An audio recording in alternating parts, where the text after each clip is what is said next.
पठाणी वेश, चिखलामध्ये तो सगळा चिकटलेला अंगाला असं सगळे, आणि तो पडून राहिलेला होता.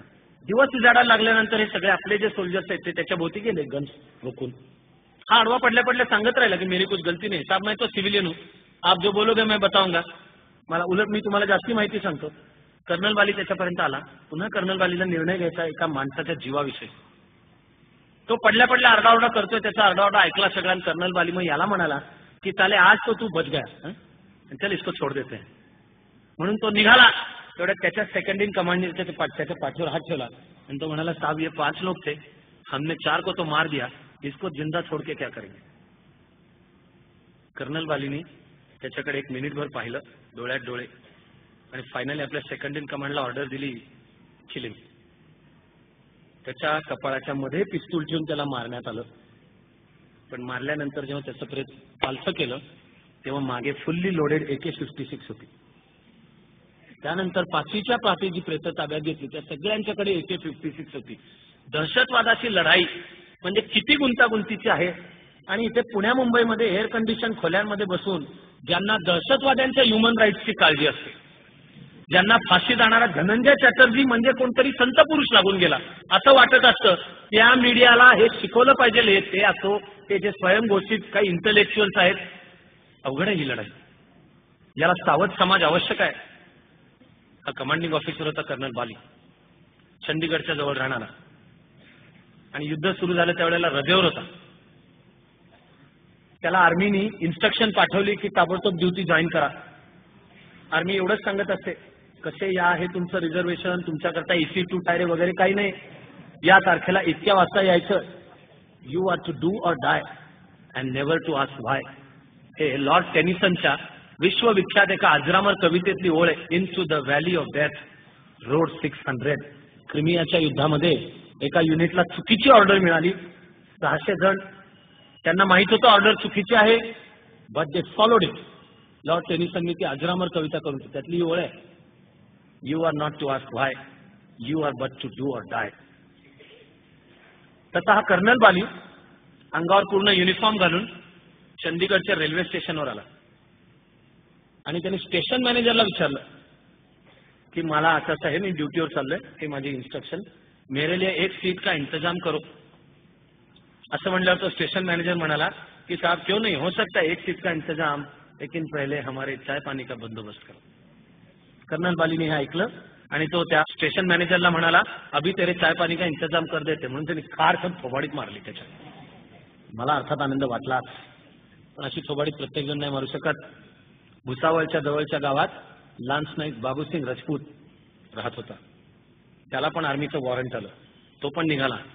घरात फक्त वृद्ध आईवडील, त्यातले वडील आजारी, म्हणून त्याने आईवडिलांना टेम्पो ट्रॅक्समध्ये भरलं. त्याचा प्लॅन भुसावळमधल्या हॉस्पिटलमध्ये आईवडिलांना रवाना करायचं आणि मग भुसावळमध्ये जी ट्रेन मिळेल पुढची ती घेऊन ड्युटी जॉईन करायला जायचं. भुसावळच्या बाहेर वर्दीतल्या 6 पोलिसांनी बाबूसिंग राजपूतला पकडलं आणि म्हणाले ही ट्रॅक्स प्रवासी वाहतुकीची नाही, त्यामुळे तुला दंड पडणार. बाबूसिंग राजपूत सांगत राहिले ठीक आहे ना, दंड तर दंड, जो दंड, पण हे माझं वॉरंट, मी ड्युटीवर चाललोय सीमेवर लढण्यासाठी. म्हणून त्यांना नुसता दंड नको होता. 6 पोलीस त्याला म्हणाले पैसे टाक. बाबूसिंग राजपूत चिडला आणि त्यांनी त्यातल्या एका पोलिसाची गटांडी पकडली. वर्दीतल्या आणि ड्युटीवर असलेल्या पोलीसची गटांडी पकडली म्हणजे इंडियन पिनल कोड सेक्शन 353 खाली हा अपराध झाला, ऑब्स्ट्रक्टिंग गव्हर्नमेंट वर्क. आणि गव्हर्नमेंट वर्क काय, ड्युटीवर चाललेल्या जवानाकडनं पैसे खाणे. म्हणून बाबूसिंग राजपूतला अरेस्ट झाली. ती रात्र बाबूसिंग राजपूतनी पोलीस कस्टडीत काढली. दुसऱ्या दिवशी त्याला मॅजिस्ट्रेट समोर हजर करण्यात आलं. मॅजिस्ट्रेट शहाणा असला पाहिजे.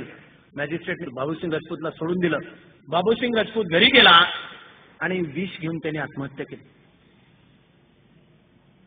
पाकिस्तानच्या गोळ्यांचा जो बेदरकारपणे सामना करू शकत होता, ज्याचा पराभव पाकिस्तान करू शकत नाही, त्याचा पराभव आमच्याच देशातला भ्रष्टाचार करू शकतो. गाईसालला त्याच वर्षी एक ऍक्सिडेंट झाला. ऍक्सिडेंटमध्ये 550 जण मेली. 550तली 450हून जास्ती जण ईशान्य भारतामध्ये ड्युटीवर चाललेले भारतीय जवान होते.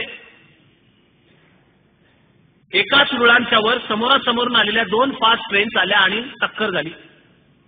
कशा आल्या, दिल्लीकडून आसाममध्ये जाणारी जी ट्रेन अप ट्रॅकवरनं जायला पाहिजे होती ती डाऊन ट्रॅकवरनं आली. त्याच वेळेला डाऊन ट्रॅकवरनं दुसरी ट्रेन होती. ज्या स्पॉटला गाईसाला ऍक्सिडेंट झाला त्याच्या 3 स्टेशन अलीकडे 90 किलोमीटर अंतर ती चुकीची ट्रेन क्रॉस करत आली आहे. तिथे जो एक लाईन्समन होता ज्यांनी फक्त खटका ओढून ट्रॅक बदलायचा होता तो लाईन्समन दारू पिऊन पळून गेलेला होता.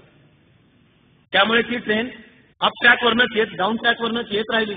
3 स्टेशनवर त्यांना ग्रीन सिग्नल मिळाला. तो मिळाल्याने झोपेत दिला का? दारू प्यालेला होता का तो? का ज्यांनी सिग्नल द्यायला पाहिजे तो पळून गेलेला जा रे तू दाखव रे कुठली तरी ट्रेन असते तुझा तू सिग्नल दाखव रे. कर्तव्य चुकवणारं राष्ट्र ज्याची ख्याती हजारो वर्षांच्या वैभवामध्ये जर असेल की ही माणसं दिलेला शब्द पाळणारी आहेत, आपलं काम करणारी आहेत. ऍक्सिडेंट 450 भारतीय जवान मेले. आता मी तुम्हाला सांगतो की कारगिलमध्ये भारतीय जवान किती मेले. ती संख्या 364. 1.5 महिना जी लढाई चालली त्या लढाईमध्ये मेले 364. एक दिवस ड्युटीवरनं लाईन्समन पळून गेला आणि तिघांनी चुकीचा सिग्नल दाखवला. अपघातामध्ये मेलेले भारतीय जवान आहेत 450.